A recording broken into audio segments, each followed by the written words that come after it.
You're watching Advisor Talk with Frank LaRosa. It's the only podcast offering unfiltered guidance and direct advice for anyone in the financial services and wealth management industry. Learn more today at eliteconsultingpartners.com/podcast. And now, here's your host, Frank LaRosa. Hey everybody, welcome to Advisor Talk with Frank LaRosa. I am Frank LaRosa, your host, and I am absolutely thrilled to have a guest speaker on today, Rich Steinmeier from LPL. He's the Managing Director and President of Business Development. How you doing, Rich? I'm really good, Frank. Good to be with you. Thanks. Awesome. I appreciate you joining. I know this is sort of a last-minute thing. So for everybody joining us today, I sort of lassoed Rich into doing this podcast very quickly because LPL, for those of you who don't know, LPL came out last week and announced an evolution in their business, which is really took the industry by storm, created a lot of hoopla last week, and that was they're coming out with a new employee model. And I think it's not, I'm not going to say revolutionary, but for a firm like LPL that has always been known as the sort of the large independent broker-dealer firm, that's where you go if you want to be independent for the most part, right? To come out with this new employee true W-2 model was really something special. For me, it was special because, and for those of you that don't know, I just released a podcast yesterday about what got you to where you are today is not going to get you to where you are tomorrow. And this was like a perfect example of this. And when I recorded that podcast, I didn't know they were coming out with this at the time. I had heard some rumors about something like this. You were thinking about it, but when I got the call and had you guys roll this thing out, it was really interesting because I believe that, candidly, not everybody's cut out for independence, and that's okay. We did a podcast about that 2 weeks ago. And so, Rich, why don't you give our audience just sort of a general idea of what this W-2 model, true W-2 model looks like? And because I think there's a lot of firms out there that say they have a W-2 or an employee model, but it's not quite the same. And I think this is sort of right down the middle. Yeah. So thanks, Frank. I appreciate it and appreciate the opportunity to speak with you today. So I think, look, what we identified in the marketplace was almost exactly what you're talking about.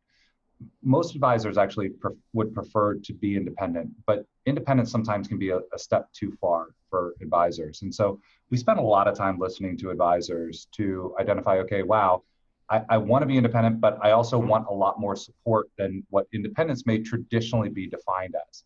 And as we began that exploration, what we realized is that we thought we could keep the principles of independence, which is recognizing that the advisor is at the center of this model, which for us means that you own your clients. And I think that is a full stop sentence, which is you own your clients, you own your practice. We're going to construct into a W-2 model, which means you're going to be provided benefits and the like, and a lot of knock-ons.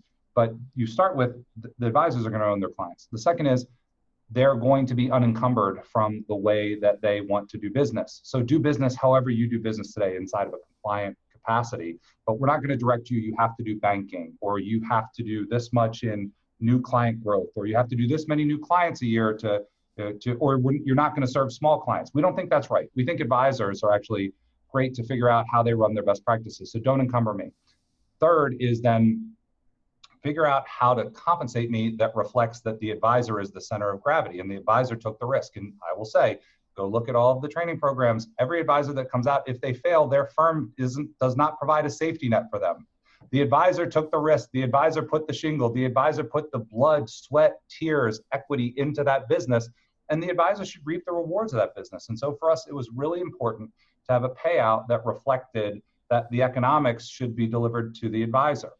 And then, like I mentioned, we do think that there's a lot of support that folks may want. And so that means take down space for me and pay for my space and pay for my staff and provide me marketing support, dedicated marketing support to help me establish my brand, to help me grow my practice and be involved with me at every step of the way. So surround me with that which I want, give me the spoils and the benefits of independence, don't direct me and pay me at a high payout. And I think if you put those together, we feel like there's a pretty compelling offering that we can present to advisors that we think is differentiated. And the good news is I think it's resonating in the space, but there's, that's probably the so what of it, Frank. Awesome. That's that really encompasses sort of the philosophy and why you did it. One of the things you mentioned, you talking about offerings.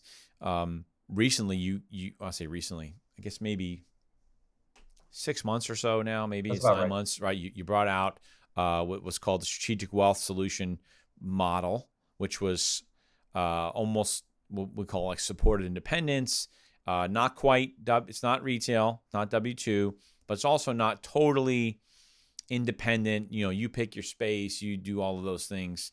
When I look at this particular piece, I see it as sort of filling in the circle of offerings for an advisor, where the advisor's in the middle and they can pick. But one of the questions that I've gotten from some people is, well, what's the difference between that and this strategic wealth model that they rolled out a few months ago or 6 months ago, and how are they going to compete against each other? Yeah. So I think you've actually hit on something philosophically. So let me maybe take one half step back there again. So our belief at LPL is that we are here to support advisors in however they want to run their practices. And so if you start with that, over time, we're talking about models, and we're calling this a W-2 model, and we're calling that a supported independent model. But our belief is at some point in the future, there's going to be a continuum of how advisors want to run their practice. And some of them want space, and some of them want benefits, and some of them want to take those risks on themselves. And so you would imagine that over time for us, you look at 360,000 advisors in the US market, and we're going to try to figure out how we can serve those advisors across their choice as to how they want to run their practice, not how somebody ordains a practice should be run. And so this, if you start philosophically to say, we don't believe at the end of the day, there's actually going to be models. We think at some point an advisor is going to say, these are the things that are important to me. I'm a high growth advisor. I want lead generation to me. I want a growth consultant directly dedicated to me. I need a CFO involved in my practice, but I don't need some of these other things. Then you'll run, Frank, your discrete practice the way you want it to be run. We're headed on a journey there. But as it stands right now, the truth is, to get to that journey, we've got to put some mile markers out there. And so for us, there's a center of gravity, what we're calling an independent employee model, which is what we introduced. And you mentioned the strategic wealth services that we introduced about 6 months ago. And so think of strategic wealth services as someone who still wants to take down their space, still wants to employ their staff, still wants to actually set up benefits, and so is taking more of the risk in their practice, but wants to do it with a partner who is sourcing the space, building the space, where you're just making choices into the space, building out of all of your technology for you, helping you build your benefits regime, partnering you with like a payroll partner, a healthcare partner. But in the end, you're running an independent practice. You're a 1099 employee. And then not only do we help you come out from the wires, but then we're providing you professional support to run the best practice. So that is CFO services, directly dedicated marketing services, administrative services, and then that CTO element of setting up all of your technology and running it ongoing. So it's independent, but we're right beside you helping you run it.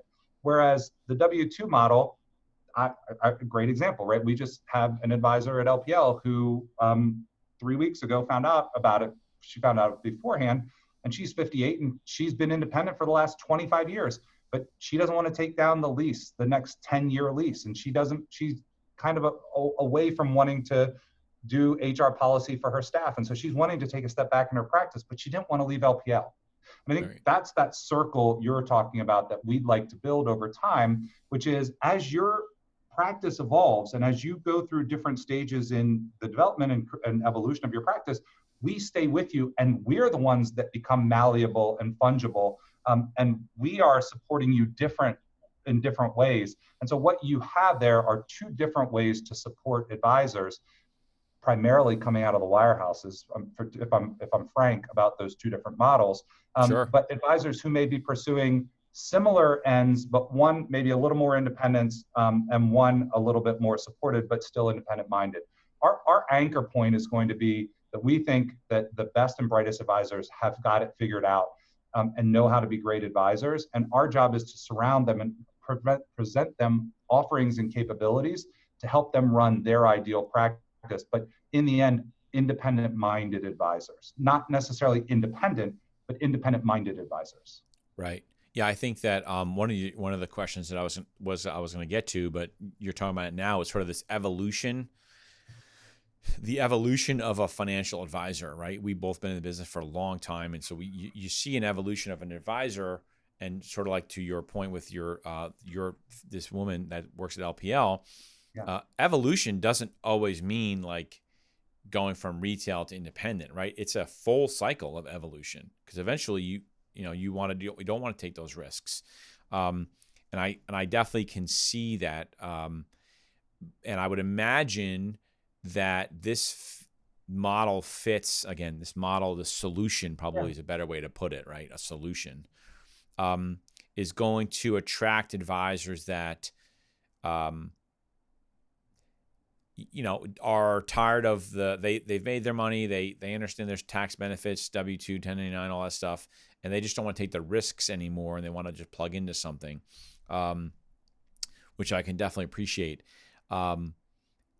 How do you view, I guess, what I call the sort of a lily pad? I use the term lily pad, right? Because you want to get across the river, so you're going to hop on these different lily pads.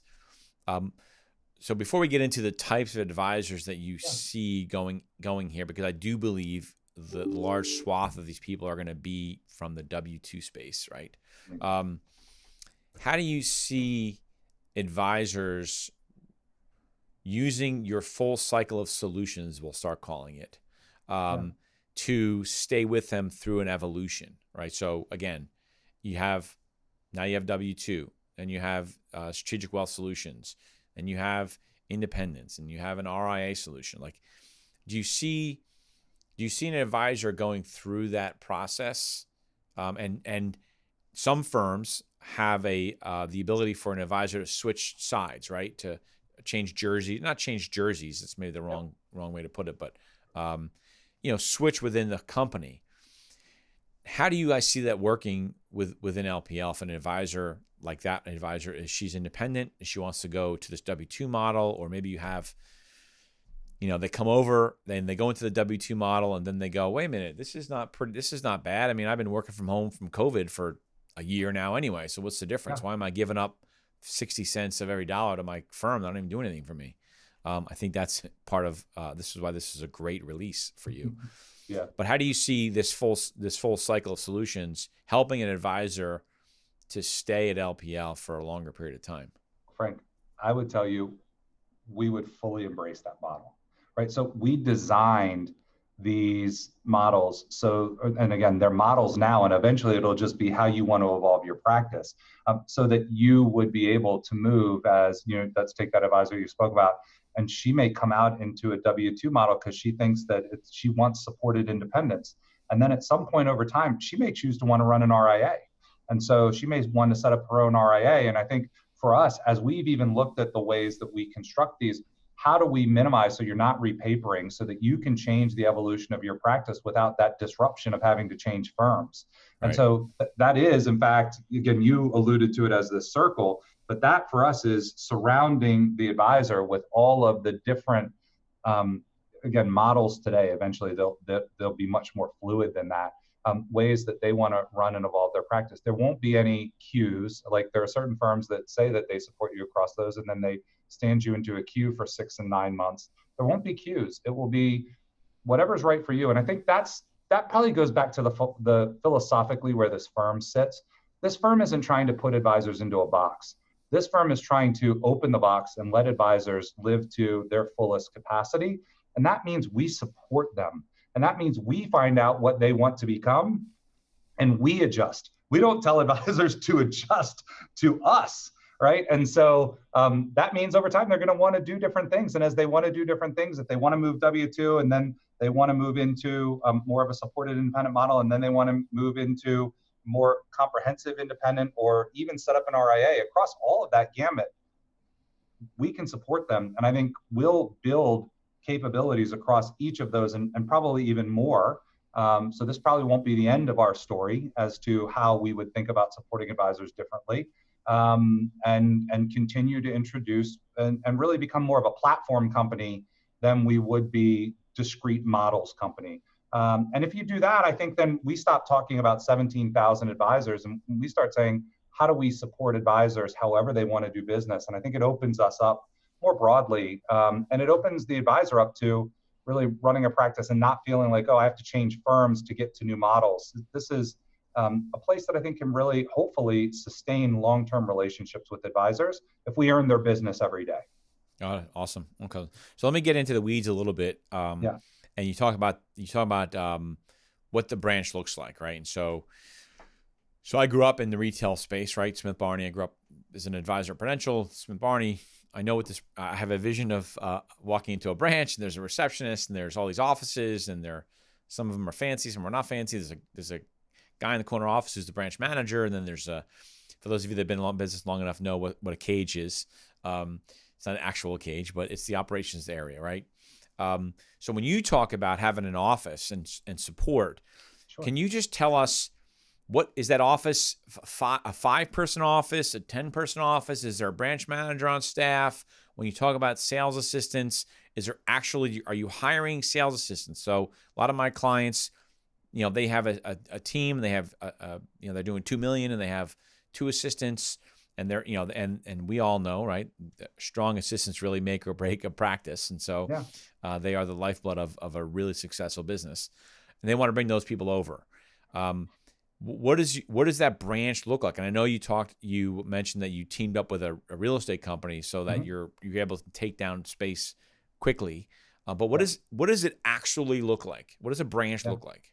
So our Boston office is open, right? So it looks like the branches you're used to. It has offices, and then it has spaces where our CSAs or support will sit outside or directly inside of, and even in that office we have structured into a pod scenario. So some teams work together in a pod environment, and so I would think you would think of it, Frank, a lot like there'll be differences. I'll kind of get into the differences, but I think you think about it in terms of, this is a Class A real estate building, right, in Boston. We're actually on the 22nd floor, but we took this space through our variable space vendor, through our real estate partner, on the 1st and 2nd floors of the building. And it looks like a beautiful office building that is a signature office building in the locations we're going to. Walk up space more often than not, and so clients aren't taking elevators. Not broad signage, because maybe this is a little bit of a difference for us, is we're really branded to the advisor, so we're really going to anchor under that advisor's brand. Not surprisingly, again, it makes their book more portable. Look, we've got to earn their business every day. So if we don't earn their business every day, we want them to keep their practice together, which means if they're going under their own brand and then they have to move because, God forbid, it's not like LPL Financial on the statements, LPL, the big block letters on the corner of the building. Advisor can brand themselves however they want. It's going to be their DBA on the statements, just like we do in the independent side. And then there's obviously disclosures because we're the broker dealer, right? But you'll see the disclosures, but the advisor is the lead brand. You'll see the space is the similar space that you're used to. Now, you think about that branch manager construct, and I would tell you, here's where we start to break from that norm. We're going to have an administrative manager on staff to make sure that everything's in place, and that there's an ability to escalate any issues that need to get escalated. You need to look at some variance in pricing on margin or something like that. That there is somebody directly there, like the branch manager, some of the functions of the branch manager. But I think we're not replicating that expensive kind of infrastructure that is the branch manager to the complex director, to the regional director, to the divisional, to the national sales manager, which I would tell you, again, the orientation here, Frank, and I'm not judging, except to say that the orientation is that every dollar that's spent in this model should be supporting individual advisors and their ability to grow their practices. And so you won't see us putting in that install base that is legacy at a lot of other firms, because I'm not sure it benefits those advisors to sit in that office necessarily. This is about facilitating their growth. And so you'll have admin support, and then you'll have territories, if you will. And that as we build regions, there will be people there to support advisors, but not in that, not in that expensive infrastructure way. And I think that's where we would err. This is about facilitating their ease of doing business more so than it is telling them, you got to shed those small households, or you need to push insurance in here, or let me get structured products here, or there's some quid pro quos that can go on. That doesn't exist. It won't exist. We won't have those conflicts. And maybe my last point there, because of our space model, we're going to take down subscriptions. So our advisor will have an office, but we'll have a subscription into 1,500 locations across the country. And so if they want to be a snowbird and they sit in Boston, but they want to winter in Florida, they're not going to have to go through a complex negotiation between the branch manager in Boston and the branch manager in Fort Myers to determine who is it that's going to get the production credit, because branch managers are paid on branch P&L. And so what ends up happening is the pawn in the middle of that ends up being the advisor invariably every time. Yeah. That won't exist for us because we're not running branch level P&Ls. We are actually providing as much support locally as we can with a national look and lens, because we're not looking for someone to run that local P&L. I don't think you introduce those conflicts. Okay. Yeah, I think that. So are you going to have, I'm going to call them production minimums. This is sort of a twofold question, right? It's when you look at some of your competitors. So if I say there's some competitors out there, maybe a Steward Partners as an example might be a competitor because they're opening an office. The advisor gets a flat payout, and the Steward Partners opens the branch. Are you going to have production requirements? Are you going to limit your locations to just certain geographic areas? And then the follow-up question to that, which is really sort of the in the office thing, like every wirehouse firm, retail firm, there's a production ratio per sales assistant. Have you guys worked out that model since most of your stuff, most of your stuff, and we see this more in the independent space, is less paperwork, more virtual, e-sig and all that stuff is more prevalent in the independent space. So what are the production minimums? What kind of geographies are you looking at in the sales assistant question? There are production minimums. And so I think it's a good question, right? So for us to provide all of those benefits in the infrastructure, we're looking at, around $500,000 in production is kind of at the lower end of how we would think about this being viable. We'll go lower in certain circumstances. And usually in those circumstances, we're going to be looking for somebody who is still in growth mode. And so is really, demonstrated some strong growth over the last couple of years. And so we can see projectability. So we'll make an investment into that advisor. So $500,000 in production is kind of the way to think about that. But again, could go a little bit lower. We think if you look at the payouts, they start at 50% at, for an advisor doing $350,000 in production, they ascend up to 70%. And so I think, over time, I could imagine that would be pretty attractive to advisors who are doing large, who are large producers. I think that delta is going to be pretty sizable relative to their existing firm. And it will mean dollars in their pockets and material dollars in their pockets. And so we could see that running the gamut. Actually, what you had asked about is CSA support. And so I think this may be a bit of a counterintuitive answer to you, but we think that our CSA support, we will provide CSAs at a lower production requirement than most of the competitive firms that you talked about. And so those ratios of where you get to 1-to-1, you talk about the top end being 2 million. I think we think about that being about half that amount to get the dedicated support from their advisor or from their CSA. And we recognize those ties that bind between a CSA and an advisor on a team, they're critical. There's no way you're going to unlink that. And so we obviously would bring those folks over as well and then employ them at our firm. So because we have focused on over-indexing to things that directly support the advisor's practice and their growth, that's why we have lower thresholds to achieve a CSA. It's also why we have dedicated marketing support into their practice. And so you look at this and go, man, they're paying 50 to 70%. I don't get where's the trick? Oh, so here's the other thing, Frank. So we've had advisors come back to us and say, this is too good to be true. We know that you're going to change the payout after a year. So we're guaranteeing the payout for the life of the loan, right? So the forgivable loan is 7 years. So because we're like, no, we're not. We're not. We know you've lived in that model, and that's not the model we're providing. And so when we heard that feedback, we're like, well, this is pretty easy for us. So unlike other firms that are trying to maximize profitability every year by changing and reducing advisor payout, it's not the model we've lived in for 30 years. It's not the model we're going to live in for the next 30 years. And so This isn't too good to be true. It's just true. Awesome. Yeah, I think that's a lot of advisors think that. So I got two more questions. Yes. So for, there's a lot of advisors listening to the podcast, if someone's listening to this podcast and they're in a retail space, right? It doesn't matter what space. They're a regional firm, independent firm, doesn't matter. W-2 wirehouse. When you guys built this thing out, you had to have had a target advisor that you were looking for, right? And maybe this is a softball question, but whatever.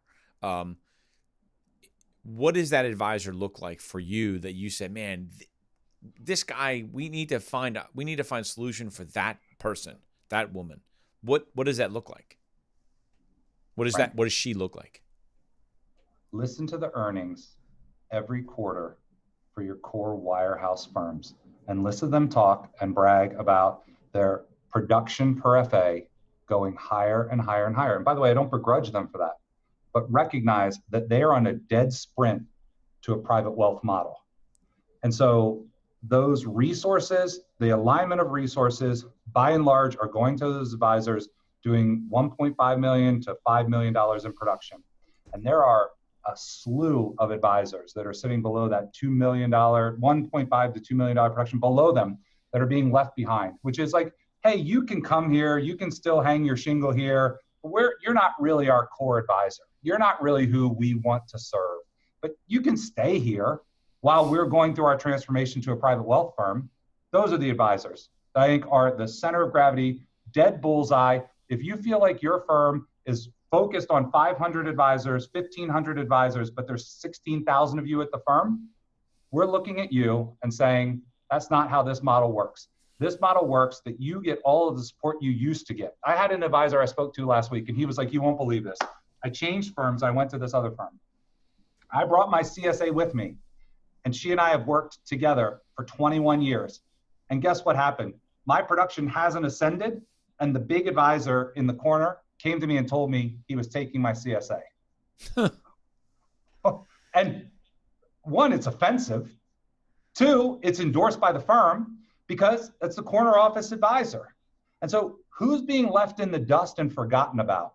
If you're not on a path to private wealth and serving $2 million plus clients, I'm not sure that you're in the center of gravity for the firms that we're targeting. And I would tell you that is firmly our center of gravity. Awesome. That's a great answer. Yeah, I see that. And then last question is, so we talk about all this, all these different options and these solutions that you have. And of course, I'll preface this question by saying they can always call me. If you're an advisor looking at LPL, how do you identify which model is right for you?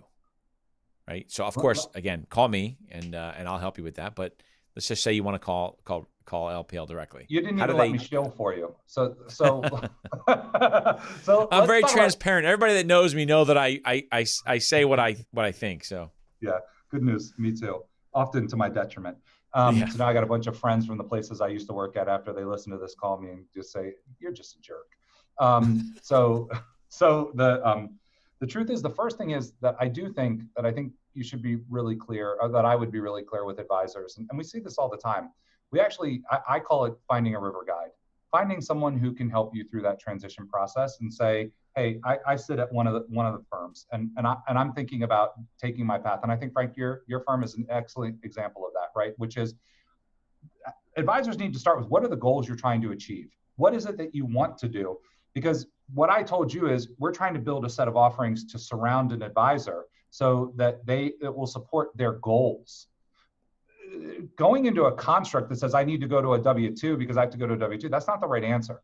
The right answer is, okay, what level of risk do you want to take? What level of practice, running your practice, do you want to have? How do you want to spend your time serving clients? Is it that you want to acquire practices and you want to integrate them and you want to have advisors on an ensemble team, or you want to be a sole practitioner? I think these are the questions that I think, speaking with you, you can start to get that down in terms of, okay, and I think at some point somebody can help that advisor think about what the right outcomes are. And sometimes it's complex. For us, I told you, we don't have internal competition to models because those models are not business lines. The business line that we have is one, and it's serving advisors. And so again, eventually we're reconstructing our infrastructure. So it's all kind of switches and knobs, maybe 1,000 different moving parts, and each individual advisor then has a different combination of those 1,000. For us, we have business development officers that will work with advisors to help them understand what they're trying to achieve, and then help them understand the differences in our model so that they can make the best decisions. But I'm going to be completely truthful here.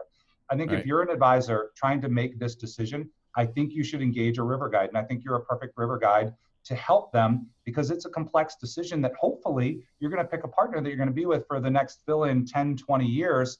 And you make that decision, don't make it lightly.